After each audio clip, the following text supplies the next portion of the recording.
Hello, my fellow converts to the cult of Marvel Snap. I'm D, also known as DKRO, on this game. Before we get started today, I just want to ask to leave a like and subscribe. We got 23. We're almost a quarter of the way to the goal of 100. I'd like to hit that by March. Let's say by March. Go at the current growth rate, that's about when we're going to hit it. Today we're going to talk about if Marvel Snap is right for you. If you find this type of content elucidating, enlightening, or enriching, like and subscribe. Thank you.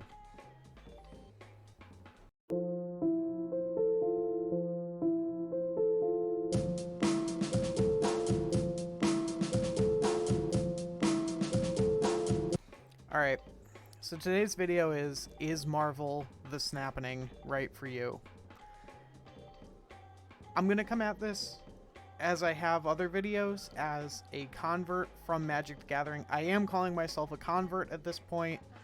I have not been playing Magic, and I have been playing a lot of Marvel Snap, and this is my main card game right now, and into the foreseeable future, unless some things change on either side of that equation.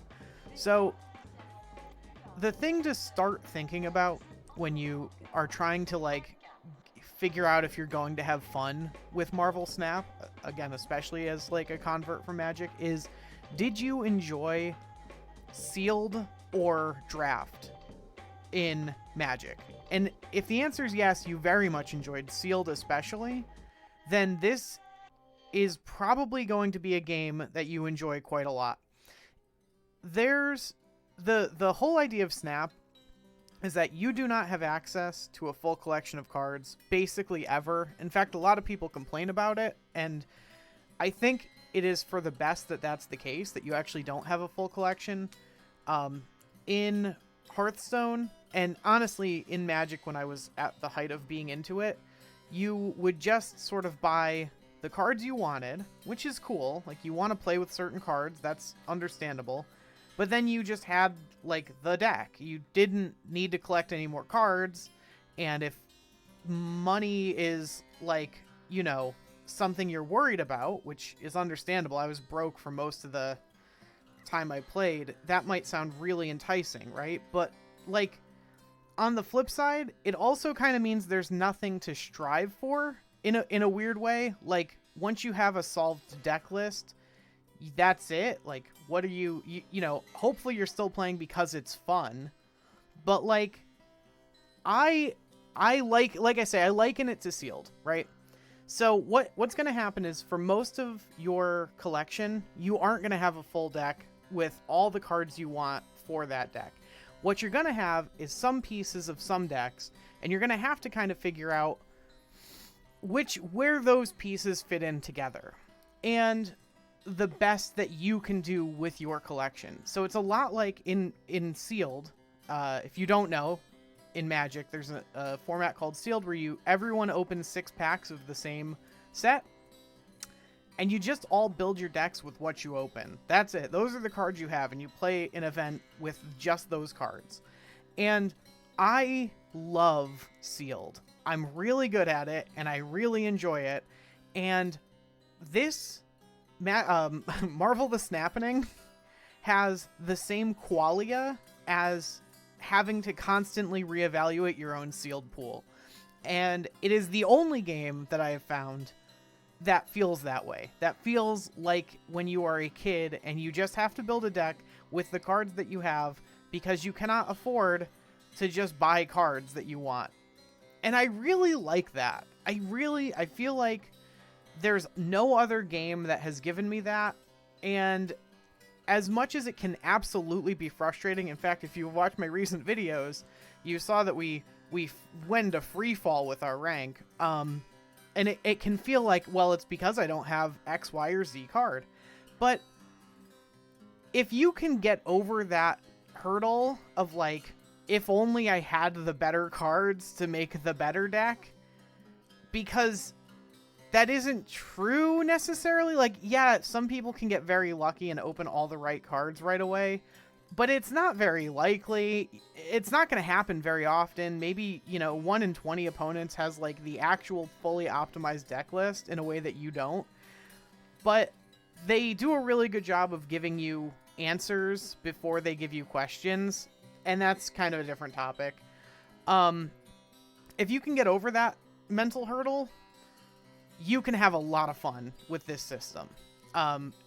But you have to enjoy the moment-to-moment gameplay, which we're going to get into. So that's how I relate it to Magic. All right. If that's not really your thing, the next thing I'm going to bring up is theming, right? Like, maybe you play games for the art and the meta text and the flavor of the game. And if that's the case, like, the reality is you're probably already playing this. Like, if you're just really into Marvel or comics in general, like, you're probably already playing and you know all these. But if you're not into those things, this part of the video is just to assure you that neither am I. Like, I fell asleep during the first Captain America movie, and I've seen Iron Man 1 and Guardians of the Galaxy, and that's it. Like, I don't read comics. I don't know a lot of these characters, and honestly, I wish I did, but I don't care about Marvel necessarily enough to do that. And like, I felt that way about Magic too. I felt like I wished I knew more about the story, but I'm like, I don't actually care enough to like read the novels. Like, I just, I don't know. It's weird. I wish it for different reasons. I'm not really engaged with this content, the Marvel stuff. It doesn't interest me like Magic stuff did, but I still didn't engage with that, so maybe I'm just a liar. I don't know. The art really isn't for me. They're like, none of it's bad, except some of the pixel variants. Some of it's really like, that's like pretty cool. That's a cool like dynamic. I had to find cards that I actually had variants for to make this. But it's not like, I don't know. There's some exceptional art in Magic in ways that I don't feel I've seen yet with Marvel Snap, and that is kind of a big thing for me. So it's like a little bit of a letdown. That looks cool. I don't know. None of it looks like, I don't know, Richard Kane Ferguson or, Rebecca Gay or whatever. Like, there's some really heavy hitters in Magic art that I should have probably had some reference pictures. I might put them on screen if I remember to do that and can figure it out in my editing software. So that's like the art. Then there's flavor, which in Magic, again, it's the idea of what things are, and it's hard to describe besides that. So like, goblins are usually very small, hasty creatures. They all kind of share keywords. They all have a set of like design philosophy behind them, and it doesn't really matter what the goblin is. You kind of know it's a goblin and same with dragons and angels and demons and all kinds of stuff. Now, I mentioned I've only seen Guardians of the Galaxy basically, and so there is some flavor. If you're wondering if there's flavor type stuff in Marvel Snap, all the Guardians of the Galaxy cards have on reveal, if your opponent played a card here this turn, do something. And that's neat, but I don't know enough about the Guardians of the Galaxy to know if it also ties into them in the comics. Like, did they always have to get where the villains are going before them? Is that like a thing they do? I literally don't know. It's cool if it is. It's cool that they all share that, like, so that thematically they're at least tied together. That doesn't go for every set of cards, I don't think. But I also just I literally don't know if that's flavorful to the comics. And it's another thing that I wish I did. One of the things I harp on a lot is that Lizard, when he's in the sewers, gets -1, because sewers, the location, gives -1 power. If your opponent has 4 cards in the sewers, they have gotten a total of -4 power, and so has your Lizard, which puts him on an even playing field with 4 opponents on his home turf. That's flavorful. I really like that. I genuinely like that a whole lot. So, points there. But I don't feel like we get that a ton. I've pulled some other. Mystique is very flavorful, right? She can pretend to be one of your other cards. Oh, wonderful. Big fan of that. I had to Google it to see if, because I have no idea what a moon girl is, nor a devil dinosaur. So I Googled it, and they are from the same universe. I don't know. It looks like they work together, maybe. There's a Disney cartoon coming out next year, or this year, 2023. That's this year now. Featuring both of them, Doctor Doom and the Doombots. That's neat. That's all cool. What is a Cosmo, and why does it turn off on reveal abilities? I will never know that answer unless someone puts it in the comments, like, you dumb bitch. You should already know this. You say that in the comments if I'm a dumb bitch. Alright. Biggest flavor fail for me and a lot of people, Cyclops. Cyclops has no abilities. Cyclops is maybe the most iconic Marvel character, right next to, like, Wolverine for me. I guess if you're in your 30s, that's probably the case, because, like, these cartoons, the X-Men cartoons, haven't probably been on TV since we were 10, maybe, probably even before that. But, you know, Cyclops should have an ability, I think. I don't know. He seems like he should have an ability. And then, like, what's Domino? And why is she always there on turn 2, but not before? And same with America Chavez. Does she only show up at the end of the movie, but always? I don't think so. She wasn't at the end of Guardians of the Galaxy. Who knows? I literally have no idea who these characters are. Alright, cool. So yeah, I don't engage with the meta context, and it has not hindered my ability to enjoy this game at all. Alright. So then, like, maybe the most important point, which I might have, were I a better scriptwriter, put at the beginning of the video, is the moment-to-moment gameplay. Like, do you enjoy gambling? Do you enjoy positional evaluation? You have to constantly reevaluate your own position here in this game, right? There's this quote by Sun Tzu, and this is the only time it's relevant, because I don't think the art of war is relevant to a normal functioning human life.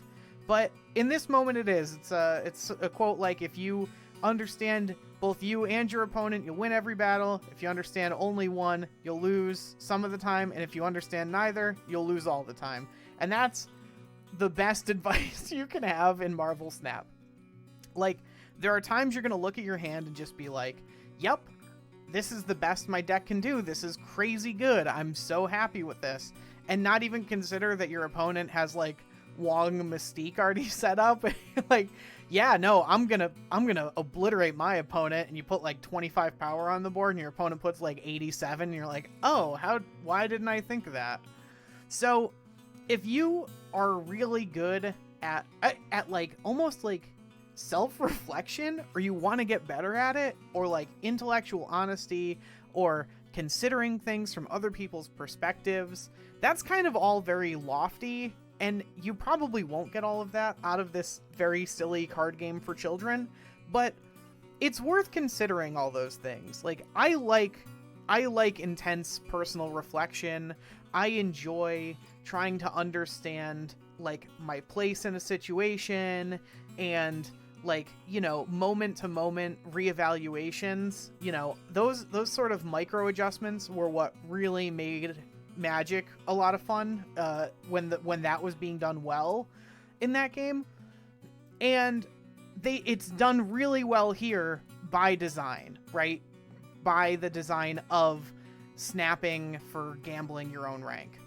So if you enjoy that type of thing, and the moment-to-moment gameplay can grab you, despite maybe being someone who wants a full collection right away to build the decks you definitely want to play or whatever, I would say give this a shot anyway. Despite maybe not engaging with the art or meta text, despite maybe wanting that full collection, I think that this is worth it. If that doesn't sound like what you enjoy about other games, like, if what you enjoy is only playing the best decks at a very high level of competency and with no filler, this genuinely might not end up being the game for you. And that's okay too. But I think it's worth considering all the other things that I've brought up here, because I really like this game. I think it's very player friendly. It's very, the matchmaking feels very like bound to, not just skill, but also collection level, which is great. I don't very often feel like I'm just playing opponents that have strictly better decks in a way that I couldn't possibly get. And I really appreciate all that, especially as a person who spends very little. I'm a Season Pass strictly player. So I hope all that, as I said at the beginning, elucidated a little bit about whether or not Marvel the Snappening is right for you. I've been D, also known as DKRO. Thank you for sticking it out to the 16-minute mark, and I will see you at the next video. Bye.